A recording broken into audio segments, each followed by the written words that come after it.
This episode is brought to you by VPP Simplified. Now you can get element by element tracking and guidance for your VPP journey. Every aspect of the VPP requirements in one easy-to-use interactive spreadsheet. Achieving VPP star status can be tough, but understanding what it takes to get there can be simplified. This VPP Gap tool will help you do that. Go to vppsimplified.com for more information. Welcome to the Safety Pro Podcast, where we help you manage workplace safety one episode at a time. And now, your very own Safety Pro, Blaine J. Hoffman.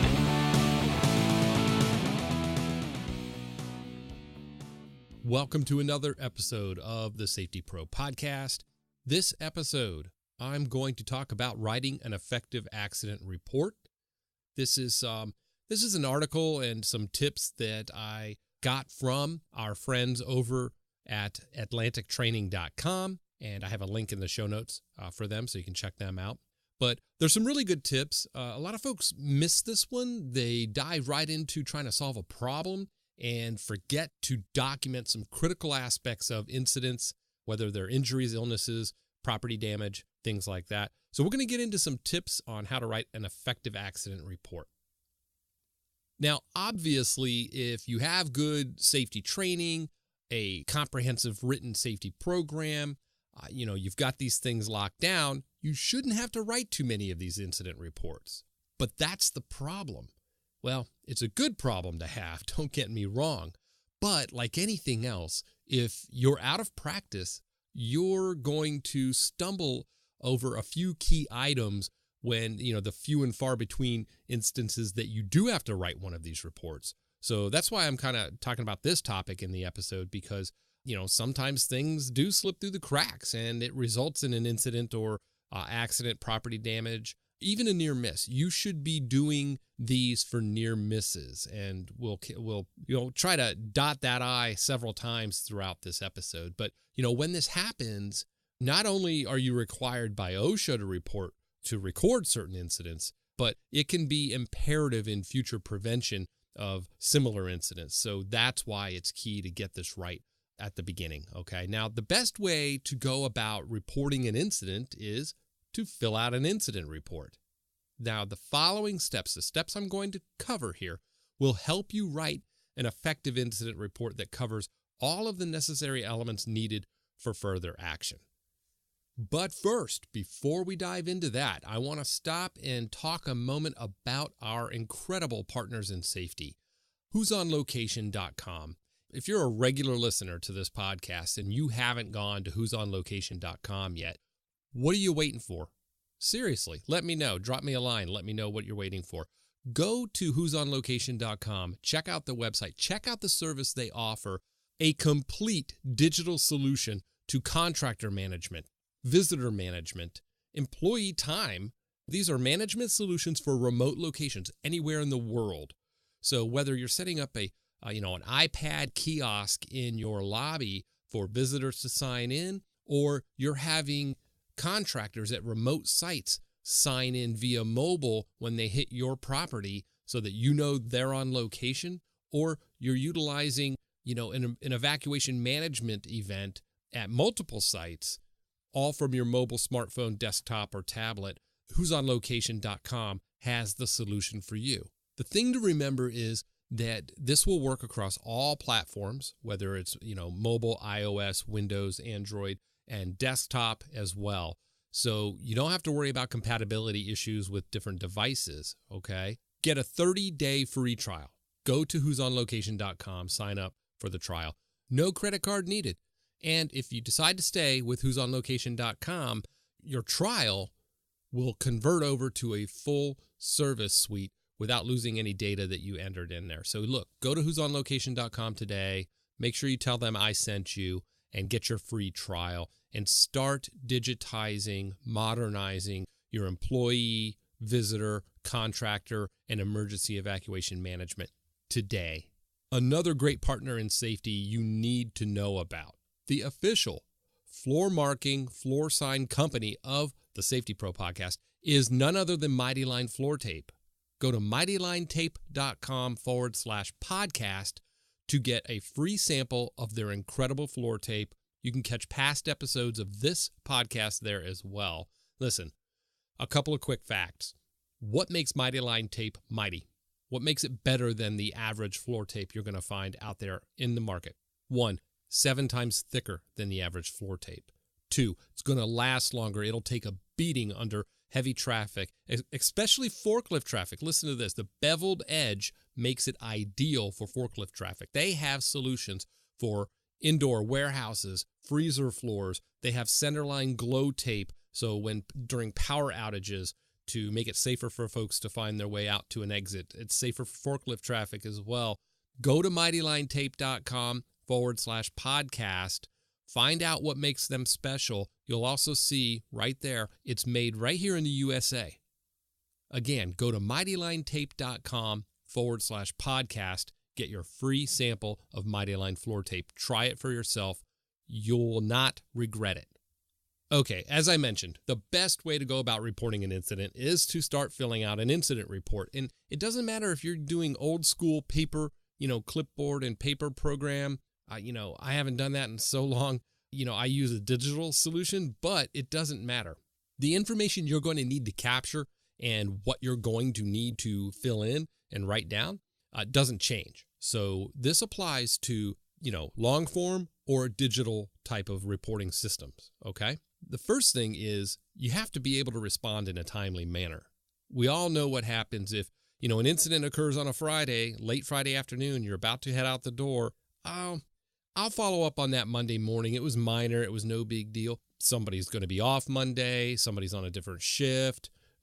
I've even had cases, and this is no lie, where somebody ended up quitting the job over the weekend and didn't even get back with us the following week trying to chase down a near miss that occurred. Look, things happen, okay? Time is your enemy in these cases. You want to begin to gather the details immediately after receiving news or becoming aware of an incident. This is going to help you gather details that are fresh in the minds of those involved, and it's going to help you be able to piece together the factors involved, sort of the root causes or drivers involved in the incident's occurrence, okay? You're going to want to gather all the details and facts. Having all of the facts, it's important in being able to decipher what caused the incident and how it can be prevented in the future. It's also necessary for business insurance purposes, workers' comp. I mentioned earlier OSHA, and it's going to help you make decisions in the final stages of the analysis that are important to the business to prevent these from recurring. Critical facts of most incidents that you should include are the following: the date and time that it occurred, the specific location of the incident, either department, workstation, job site, things like that, and anybody who was involved and their immediate supervisors, names, the title of their position, department, their immediate supervisor. You got to get really granular, and I'm going to talk about why here in a few minutes, but you want all of this information recorded. Another piece of information: names and accounts of those who witnessed the accident. Don't forget ear witnesses, not just eyewitnesses. People may have heard things when they were performing a task, entering some data on a machine. You can go back and check logs, and when they say, hey, as soon as I started the machine, I heard it like immediately. You could go back on some machines and you could see a log of when that occurred, so you can line up what they heard along with something else somebody saw. You can kind of piece this picture together, this puzzle together. So don't forget folks that have heard something and maybe didn't directly see something. The series of events that took place leading up to the accident. Sometimes it's helpful to put people at ease by saying, you know what, why don't we just start when you got to work? Just walk me through your morning. No big deal. Don't leave anything out. Did you get coffee? Did you say hi to some folks? Just start there and just, lead up to, when you went to your workstation or when you got to that piece of equipment. Put them at ease. Get them into the mode of, telling a story about their day. Okay. Sometimes it's weird for people to be able to explain, just at the, snap of a finger, tell me what you were doing when this happened. So put them at ease, make them feel comfortable, and let them talk their way through it and without like steering them or nudging them too much, okay? So make sure you get the series of events that took place leading up to the accident. This also goes for employees that were involved, right? That were directly involved or right there. Same thing. What were you doing? What did you notice? Walk me through your day like any other day. Just tell me that story. What about the environmental conditions and of the location, right, that it occurred? For example, were the floors slippery?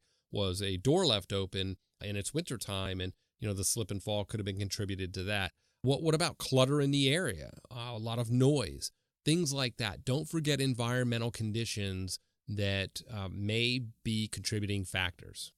The circumstances or materials involved when it took place. For example, what about tools? What about machinery, equipment? How about personal protective equipment? What about the tools and machinery of others that were in the area? What about specific injuries that were sustained to anybody that was involved, right? What area of the body, how severe, the mechanism of injury, struck by, caught in between, things like that. And the treatment that was administered to the employees. We'll get to why all of this information is important, but any and all damage to equipment, so property damage, materials to the facilities, beams, walls, floor, things like that. You want to document all of that stuff. Look, all of this stuff you can mine for later across different incidents that occur. You can actually see, hey, this area of the shop seems to have, 2.5 times more near misses and close calls than any other area of the plant. Let's look at what goes on in that area. There's 2 cross aisles that come into the area. There's 3 machines that have a lot of noise. There are no mirrors. You can actually look at all of this data. That's why it's important to know the environmental conditions, what supervisor, what shift, how long did the person work here, how many years of experience do they have or don't have. All of these little data points actually help you when you do some trending, okay? So you have to include all of this stuff. And another resource that's beneficial for documenting events, you've all got them in your phone, and they're all incredible, and that's a camera. Take pictures of where the incident took place. Start wide, get a wide-angle shot of the entire scene. That's the best way to kind of get a reference point. And then start narrowing in on specific areas of the scene, whether it's involving an area of the shop, building, indoors or outdoors, or specific processes or pieces of equipment. So again, using the phone, taking videos, you can even reenact the scene. You can have somebody stand in a position once it's safe to do so and simulate what an operator or an employee was doing just prior to the accident. You can even walk through a process to compare it to, job instructions, work instructions, things like that. So documenting all of these things is going to help you get a clearer picture as to what drove the incident to begin with. Now, you can use more complex problem-solving tools. I've done previous episodes on 5 why problem-solving, fishbone analysis. Use some lean tools. For this episode, I just want to talk to folks that are just trying to get started with how to conduct an effective safety investigation, accident and incident investigation, how to document these things, and some steps to use. So if you want a deeper look at specific tools that you can use to complement this overall approach, then go back and check out those episodes. And you can also check out the website to get some links to resources to use as well, templates and things like that. So the third thing is, you're going to have to piece all of this stuff together.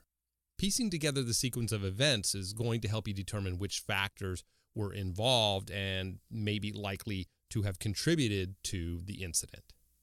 Again, you're going to want all the details of the events leading up to the incident, what specific actions the employees were doing prior to the incident, what materials, tools, equipment was involved, that kind of stuff. Determine what was involved in the incident. What exactly happened to the employee? Was it struck by, caught in between? How were they injured? The mechanism of injury. Why were they injured? And again, not why in the sense that you're going to ask the employees, but, why did the event take place is something you're going to be focused on. How you get there, again, is more outwardly to those involved, is taking more of an approach of, tell me the story of how this occurred. How is a much better word you use. Outwardly, inwardly, you're looking at, especially if it involves a piece of equipment or process that failed, that broke, if you will. Why is a very good, root cause analysis, problem solving tools are very, very effective at, broken processes. But when we talk about, humans and humans interacting, and it's more of human organizational approach, right? So you're going to be talking in terms of how this could have been facilitated to occur. What cultural aspects are at play, what policies or lack thereof do we have? So keep that in mind when you're going back to determine what was involved in the incident, and also identify what happened after the incident. What did the employees do just after? What kind of reaction was involved? How did they signal for help, even if they were able to? How did the response take place? How was the incident discovered by others that were involved? Those are things that are important as well. So remember, just recapping here, 1, the details of the event leading up to the incident. 2, determine what was involved and identify what happened after, right, for the third one. So the details gathered in those the three things I just ran down for you, that should be specific enough so that anyone reading the report can seamlessly create the story in their mind and can then therefore view the incident as a whole, as a whole picture. So it often helps to create diagrams, to visually analyze the incident, charts, graphs, again, photos and video to string it all together. Okay, the fourth thing that you're going to do in this list here is analyze the findings of the incident. You can now begin to create an in-depth analysis of what caused the events, the factors involved, and ultimately answer, how could this have occurred? Now, with the details you gathered, you should be able to at least speculate, make a scientific speculation on the following items. Primary cause or causes. For example, machine wasn't locked out. And again, these are primary, not secondary. I'll get to that in a second. But an example of a primary cause is the machine wasn't locked out, wasn't released, energy wasn't released from the machine before, commencing maintenance work. Secondary cause would be, an example of this would be because the employee did not check to see if the machine was locked out or the energy bled or released prior to performing the maintenance. And then additional factors, or even deeper, would be employees haven't received refresher training or didn't receive initial training for lockout, tagout. We don't have a robust policy.